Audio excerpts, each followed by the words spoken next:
이번 시간에는 우리 반정교화에 대해서 같이 한번 살펴보도록 하겠습니다.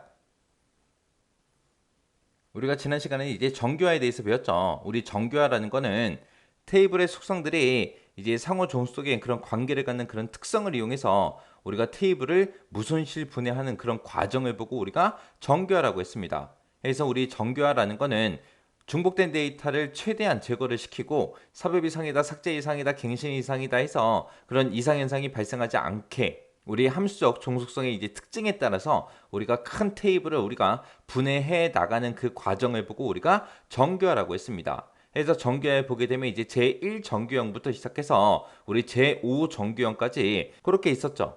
이 테이블 큰 거 이제 하나를 이제 이렇게 해서 두 개로 이제 분해를 했어요.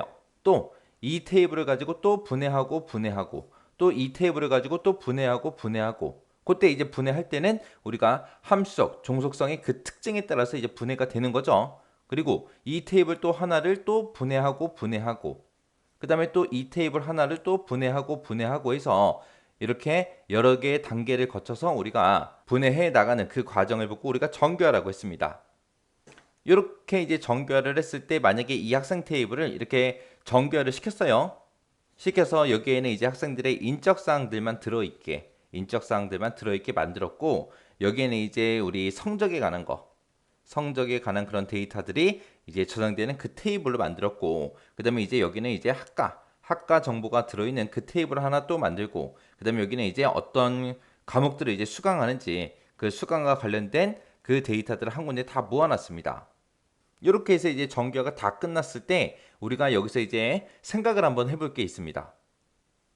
우리가 이제 데이터베이스에 들어있는 그런 데이터들을 관리하는 그 측면이 하나 있고요. 그 다음에 이제 우리 성능이나 이제 효율성을 따져볼 필요가 있어요.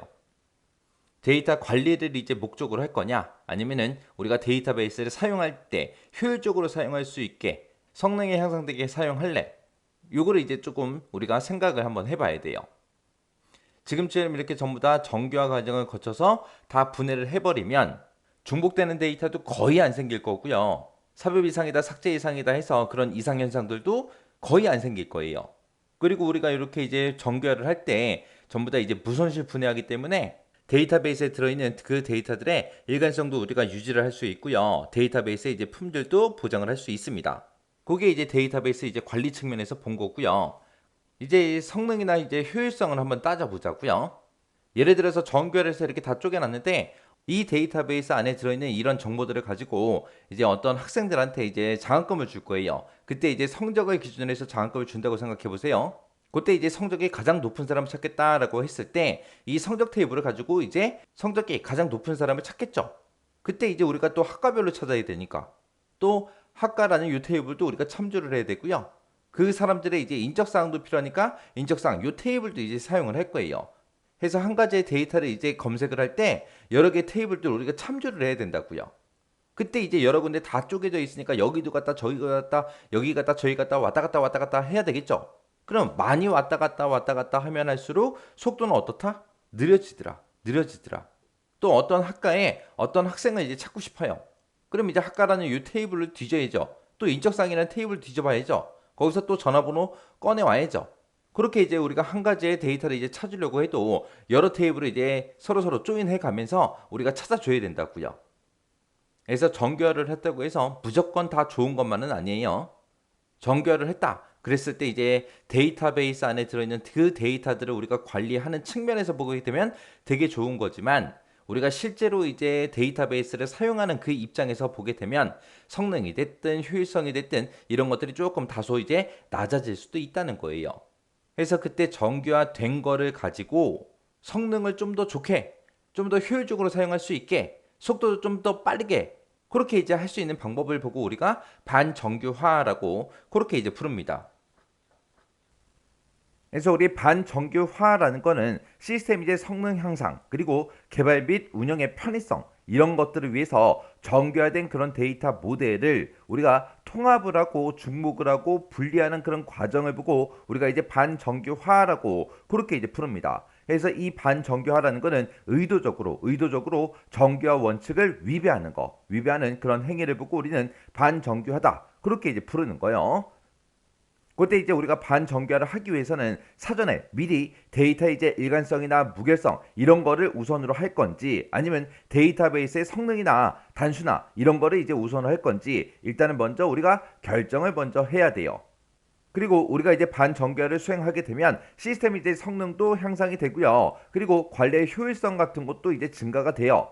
근데 데이터의 이제 일관성이 됐든 정합성이 됐든 이런 거는 오히려 저하될 수도 있습니다.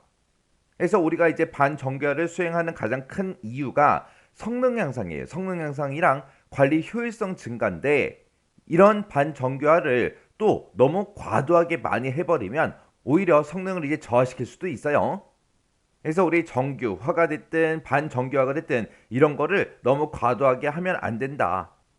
그래서 우리가 반정규화라는 걸 할 때는 중간중간에 우리가 성능 체크를 꼭 한 번씩은 해봐야 돼요.